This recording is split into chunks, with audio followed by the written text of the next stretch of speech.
Bismillahirrahmanirrahim. Baik, apakah ada dari anak-anak ibu yang tidak hadir? Hadir semua, Bu. Alhamdulillah. Ibu, sebelum kita memulai pembelajaran kita pada pagi hari ini, kita sejenak melakukan ice breaking terlebih dahulu agar kita tetap semangat melaksanakan pembelajaran kita pada pagi ini. Kepada semuanya boleh berdiri dulu. Baik, Bu. Sekian. Nah, di sini ada lagu, itu nadanya nada balokku ada 5. Nanti kita nyanyikan sesuai lirik ya. Baik, Bu.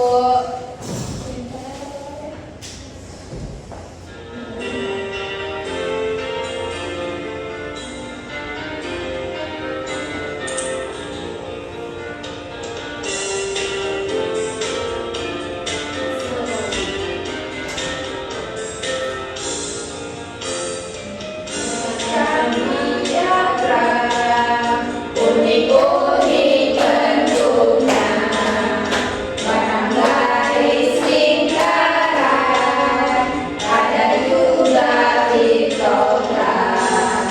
Siapa belum tahu? Hey! Siapa belum bisa? Ayo kita belajar, mulai diagram batang. Hey, hey! Sekali lagi ya. Diagram, kuning-kuning bentuknya, batang garis lingkaran, ada juga piktogram. Siapa belum tahu? Hey! Siapa belum bisa? Ayo kita belajar, mulai diagram batang. Hey, hey!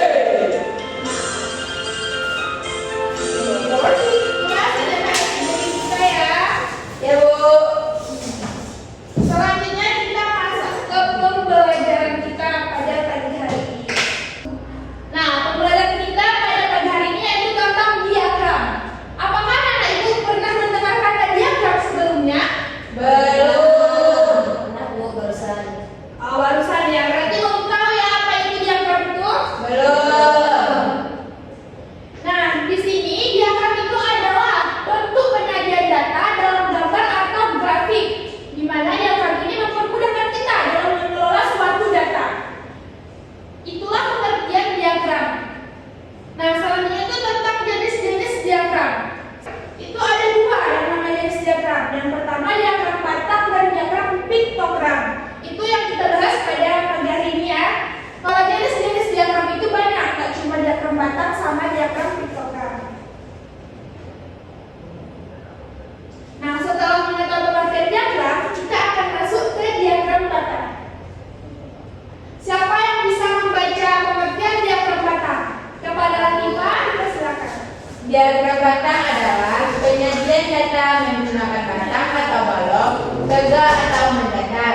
Digunakan untuk membandingkan data. Panjang batang menunjukkan banyaknya data.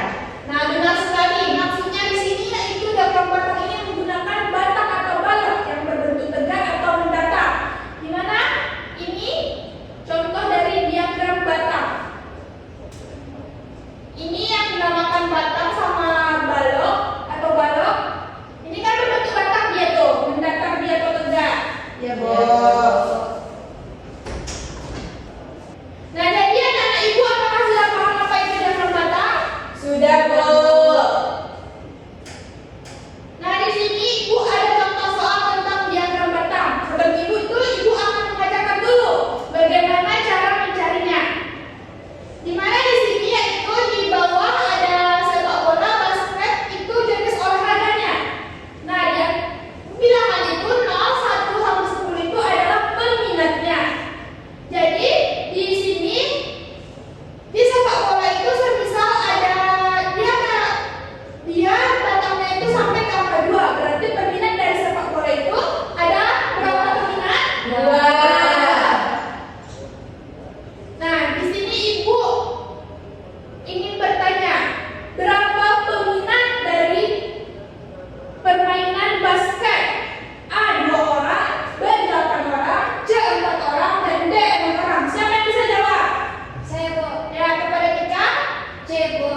5 siswa karena ada 5 apel, jadi 5 dikali 5 sama dengan 25. Nah, benar. Dia jawabannya 25 karena setiap satu gambar apel itu mewakili 5 siswa.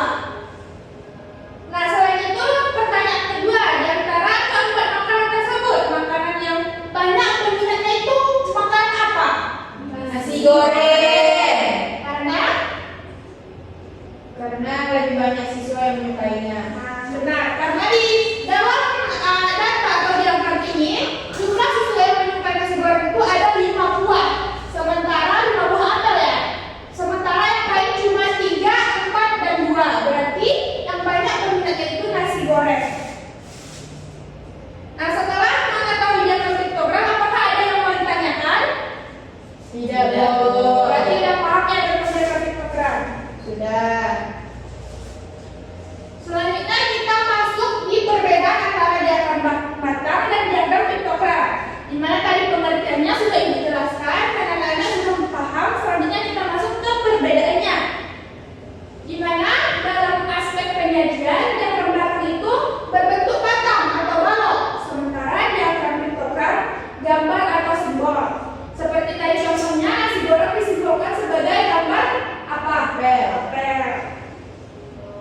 Nah, kelebihan dari diagram batang ini lebih tepat untuk menyusun data-data banyak yang susah atau lebih sulit dari data-data seperti pada umumnya. Sementara kelebihan dari diagram piktogram menarik dan mudah dipahami karena dia berbentuk gambar dan simbol sehingga mudah untuk kita memahaminya. Nah, selanjutnya itu diagram batang ini cocok untuk data rinci dan perbandingan agar kita lebih mudah membandingkan suatu data dari yang mudah walaupun yang sulit. Nah, sementara untuk diagram piktogram, data sederhana dan visual, di mana data piktogram ini hanya cocok untuk data-data yang sederhana. Sampai sini paham? Paham, Bu. Tentang diagram batang dan diagram piktogram? Paham. Paham. Nah, itu ada LKPD untuk kalian jawab.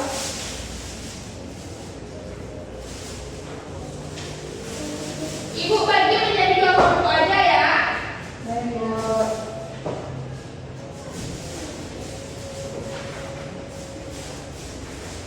Ini kelompok 1 dan ini kelompok 2. Silakan diisi ya, anak.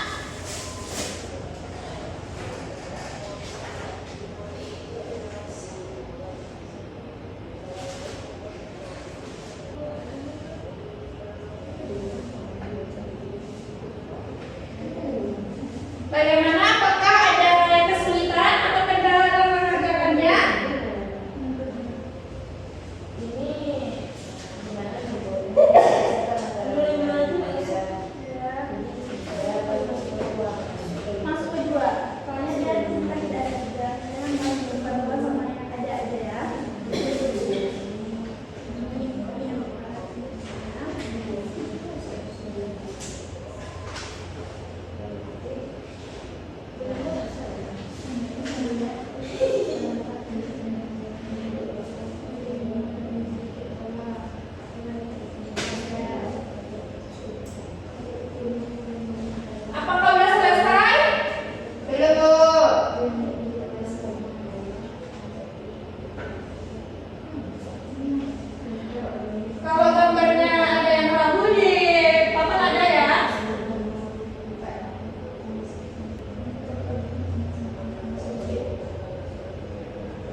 banyak diperoleh oleh siswa kelas 4 itu 80. Selanjutnya, berapa selisih jumlah siswa yang mendapatkan nilai 60 dan 50, selisihnya 6. Dan yang terakhir, tentukan rata-rata nilai yang diperoleh oleh siswa kelas 4 pada ulang matematika, rata-ratanya 75. Nah, benar ya jawabannya. Apakah ada perbedaan jawaban dari kelompok 2? Tidak, Bu. Sama. Oke. Nah, selanjutnya yaitu tentang diagram piktogram. Kelompok 2, silakan presentasikan jawabannya ke depan. Baiklah, saya akan mempresentasikan hasil dari diskusi kelompok kami, yaitu yang pertama, kue dengan jumlah yang paling sedikit adalah pastel. Kemudian kue dengan jumlah yang paling banyak adalah putu ayu. Kue yang memiliki jumlah yang sama adalah lemper dan DOD. Kue pukis berjumlah 4, sedangkan lemper lebih sedikit daripada putu ayu. Yang keenam, jumlah cookies lebih banyak daripada pastel. Yang ketujuh, jumlah seluruh kue ada 28. 8, kue lapis berjumlah 3. Nah, apakah jawabannya benar kelompok 1? Benar, Bu. Sama ya berarti. Nah, itulah LKPD atau tugas kita untuk pertemuan ini. Nah, jadi di pagi ini kita sudah belajar tentang diagram batang dan diagram piktogram. Siapa yang bisa menyimpulkan materi kita pada pagi hari ini? Kepada Najla. Diagram batang adalah menggunakan balok atau batang untuk menunjukkan banyaknya data, cocok untuk membandingkan data yang lebih rinci. Lalu diagram piktogram menggunakan gambar atau simbol, cocok untuk data yang sederhana dan menarik secara visual. Lalu kedua jenis diagram membantu kita menyajikan dan membaca informasi dengan cepat dan jelas. Nah, bagus. Jadi kita belajar pada pagi ini tentang diagram, di mana diagram itu sendiri adalah cara menyajikan data agar lebih mudah untuk kita pahami. Nah, untuk pelajaran ini kita mempelajari dua diagram, yaitu diagram batang dan diagram piktogram. Di mana diagram batang itu ciri khasnya yaitu tentang batang atau balok yang menunjukkan datanya. Sedangkan diagram piktogram itu dia diidentik dengan simbol atau gambar untuk menunjukkan kalau dia itu data yang ada. Nah, sekian pelajaran kita pada pagi hari ini. Ibu ucapkan terima kasih atas partisipasi dan perhatian anak-anak semua. Kepada ketua kelas, silakan pimpin doa agar kita pulang. Baiklah teman-teman, sebelum kita pulang, mari kita mengucapkan hamdalah.